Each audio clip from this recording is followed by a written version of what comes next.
Tópico final 7.7 Front and Rear Lateral Acceleration. If lateral acceleration of the front and rear axles can be measured separately, the assumption must be made that the axle on which the highest value is measured will develop the highest degree of grip.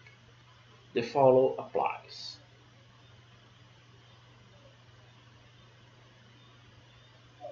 O que ele quer dizer aqui?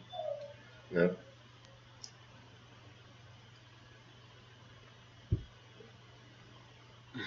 Agora a gente vai tentar identificar se consegue se determinar a aceleração lateral desenvolvida num eixo, nos eixos do veículo, assim, de forma individual, né?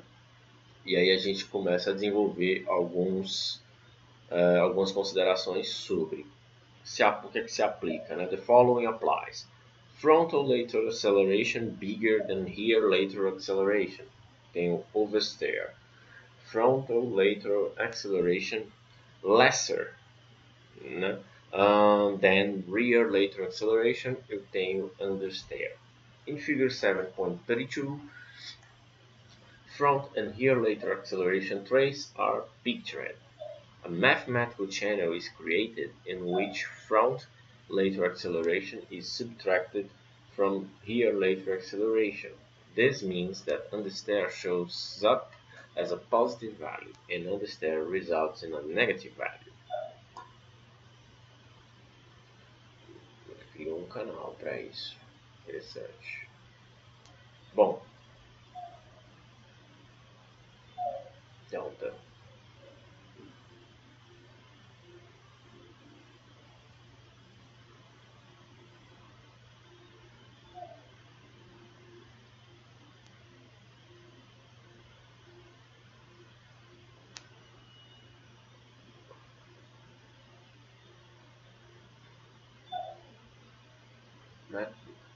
Mathematical channel is created in which front lateral accelerations. O que ele vai fazer aqui? Ele vai fazer um delta. Ele vai reduzir a aceleração lateral desenvolvida nas rodas do eixo dianteiro e vai pelas rodas do eixo traseiro. Certo? Ele vai desenvolver um delta. Né? Ele vai saber qual é a diferença entre os dois valores e estabelece que o understeer angle é característico de valores positivos e o oversteer, né, o comportamento de oversteer é característica de valores negativos. E aí ele já dá um gráfico aqui, certo? Que a gente pode verificar em Spa-Francorchamps. Né? Evaluation of oversteer and understeer by comparing lateral acceleration in front and rear axles. Então vamos lá. Olha aqui. Muito parecido, mas você vê que existem algumas barriguinhas, né, ó, em relação a esses valores. Lateral rear em azul, lateral G em front em vermelho, ou seja, a aceleração lateral no eixo traseiro está em azul, a aceleração lateral no eixo dianteiro está em vermelho. Veja que temos algumas barriguinhas em alguns pontos. Veja que temos umas diferenças, embora os gráficos tenham o mesmo padrão, né, de variação. Claro, porque é o mesmo carro, né? Mas devido ao balanço desse carro, a gente tem algumas diferenças. Veja que aqui logo no comecinho, que o veículo está começando a entrar na curva, o eixo traseiro tem uma aceleração lateral um pouquinho maior, depois eles se igualam, aqui continua igual. Na saída, né, a gente tem uma barriguinha aqui com o eixo dianteiro desenvolvendo mais, aqui na entrada o eixo traseiro está desenvolvendo um pouquinho mais, né, e aqui durante a curva, eu creio, aqui a gente tem uma queda, provavelmente deixa eu ver aqui, aceleração lateral, 0, aqui, né? Aqui parece ser uma correção. Parece um oversteer, seria? Porque aqui está zero, aqui é a linha de zero, né? Aqui ele está fazendo uma outra curva, corrigiu, e exatamente, aqui ele fez uma correção, né? Está até alinhado aqui, ó. Ou seja, sofreu um oversteer aqui, né? Então, depois saiu da curva reta em outra curva, né? Aqui ele já vem de outra curva também, né? Já temos aqui uma pequena diferença, né? Eles provavelmente saem de um S, né? Segunda perna de um S aqui, creio eu, né? Porque aqui é o zero, eixo de zero, bem aqui onde está o mouse. E aí aqui a gente vê o carro tem uma tendência maior, o understeer, pelo visto, está sempre positivo, né? Pelo menos em grande parte dessa primeira curva aqui, mas na saída eu tenho um oversteer maior, né?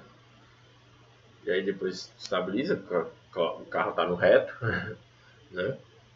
Quase que no reto e tudo. Aí ele entra nessa outra curva, se mantém de uma certa forma, tem uma leve tendência a sair de traseira. Você viu, ó, a entrada da curva aqui, né? Aí, e aí aqui a gente vê uma leve correção, aqui, uma leve saída de traseira, né? E aí depois, engraçado, ele tem um comportamento sobreestressante durante todo o resto dessa curva.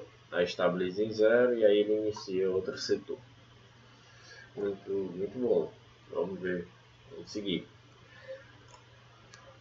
The sensors must be placed at the location where the vehicle center line intersects with the front and rear axle center line.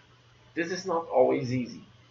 If measured correctly, the comparison between front and rear axle lateral acceleration can be very helpful in a vehicle balance. Ah, interessante ter dito isso aqui. Ah, porque a gente viu ali no Yaw Rate to calculate balance of the car, a gente viu que ele coloca o sensor, né, de aceleração bem no eixo, bem no centro de gravidade do veículo. Então, o que é que ele vai fazer? Ele vai traçar uma linha longitudinal que passa pelo centro de gravidade e corta o eixo dianteiro e o eixo traseiro. Nessa interseção nesses eixos, ele vai colocar o sensor. Então, ele tem que colocar o sensor o mais próximo, ou melhor, no ponto de interseção, né? É complicado fazer isso aí, viu? Complicado. Mas ele tem que fazer isso para ter essas informações.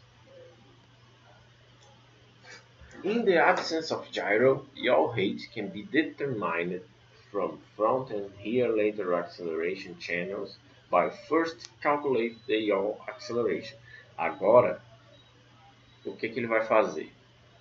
Ele vai calcular a aceleração lateral, certo? Sem ter o sensor de guinada, né? Sensor de taxa de guinada, o yaw rate sensor, né? E ele vai calcular através de canais matemáticos, certo? Então ele só tem aí, nesse é um caso que ele só tem o G lateral traseiro e o G lateral dianteiro. Então ele vai fazer o delta desses valores e dividir pela distância entre eixos. E aí ele tem, né, o yaw rate acceleration. Then integrate this to get yaw rate. E aí ele vai integrar esse valor, certo? Para achar o yaw rate. Perceba aqui que isso aqui é uma aceleração. Isso aqui é o quão rápido o veículo gira em torno. Não. É a taxa com que é a aceleração com que o veículo gira em torno do próprio eixo. E o yaw rate é a velocidade com que o veículo gira em torno do próprio eixo, certo? O que quer dizer isso? Velocidade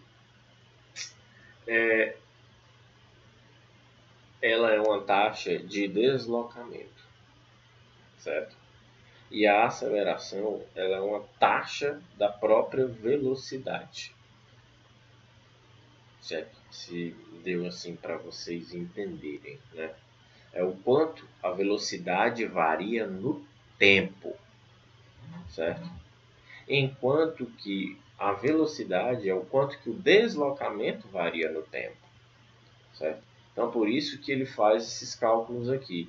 Porque se ele fizer só isso, ele vai conseguir a aceleração com que o veículo gira em torno do próprio eixo, ou seja, a variação da velocidade com que o veículo faz o momento de guinada, que eu já mostrei para vocês aqui. Lembra do vídeo que eu peguei a miniatura do Lancer, né? Então, por isso, agora sim, ele chegou no yaw rate só com esses dois sensores aqui e, claro, com a ficha técnica do veículo que informa a distância entre eixos. During a longer time period, this integration loses much of its accuracy because of noise in the signal and accelerometer drift. For short duration, however, it can be useful. E fim do capítulo. Capítulo 8, Understand Tire Performance, não vou ler hoje. Estou cansado. Mas é o capítulo dos próximos vídeos. Então, revisão, né? O que foi que a gente viu aqui?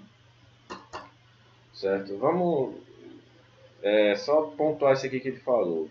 Ele faz uma consideração importante. Isso aqui é um cálculo feito quando eu não tenho estrutura suficiente. Por exemplo, eu não tenho como colocar um sensor de guinada no carro e tudo, mas eu consigo colocar uns sensores para calcular a aceleração lateral. Né? Então eu faço esses cálculos. Só que esses cálculos eles não têm uma precisão muito legal, porque eles estão muito expostos à interferência nos sensores e nos acelerômetros. Né? E isso em sinais de longo período, né? Ou seja, se eu pegar uma volta inteira, se eu pegar uma corrida inteira, isso pode dar variações significativas para a análise. Né? Então, mas talvez se eu pegar uma curva, pode dar legal. Né? Então ele faz essa pontuação para ter atenção na hora que for utilizar esses cálculos aqui. Certo? Então, o que é que a gente pode dizer aí? O que foi que a gente viu? The yaw rate to calculate balance of the car. Ou seja, mais um método para determinar o que? Se o veículo está sofrendo understeer ou oversteer. Certo? Ou seja, é a terceira forma que ele dá, né, de você verificar o balanço do carro. O que eu posso pontuar com relação a esse parâmetro é que ele é um pouco mais complexo de ser obtido por causa dos sensores que ele usa, certo? Não é toda categoria de carros que usa esse tipo de sensor. Então, talvez seja um parâmetro para categorias mais assim avançadas, né? E também não creio eu ser um parâmetro que você usa para uma análise rápida, né? Mas ele também não me parece um parâmetro assim que você vai fazer um balance scorecard do veículo. Eu acho do veículo, do piloto, eu acho mais interessante o The Understeer Angle. Isso aí já é uma opinião minha. O The Understeer Angle me parece mais interessante para fazer uma análise estatística mais aprofundada, mas é interessante também. E aí finalmente a gente chega nessa quarta forma que ele dá aqui de determinar o balanço do carro só com sensores de aceleração lateral, né? Com acelerômetros que captam esse tipo de variação. Né? Muito interessante, é uma quarta forma, é a menos precisa de todas, a meu ver. Né? Então tem que ser usada com cautela, principalmente se for avaliações de longo período, não é interessante, certo?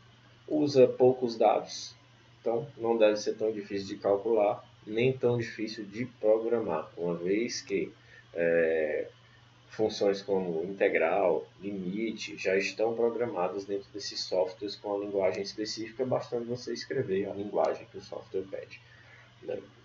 Então é bem rápido e bem fácil de calcular. E os gráficos também são bem rápidos de se você perceber algo. Né? Então não é tão difícil de ver, mas ele faz essa consideração acerca da sua precisão como um canal matemático, né? Devido à interferência nos sensores. Então é isso. Fica encerrado aqui o capítulo Cornering, né? Se você quiser ver os outros vídeos, dá uma olhada nos outros vídeos aqui da playlist ou dos links na descrição, dos links no card. Dá uma olhada no site, tá aqui na descrição também, a coluna Racing Modification, é a coluna onde eu escrevo artigos sobre análise de dados em carros de corrida, acerto de carro de corrida, estou sempre escrevendo coisa lá. Né? Se eu não me engano, em breve vai sair um artigo sobre freio, né? A análise de freio, vai sair agora um sobre análise de aceleração. Então, fiquem ligados aí. E acabou esse vídeo. Acabou o vídeo. Até a próxima.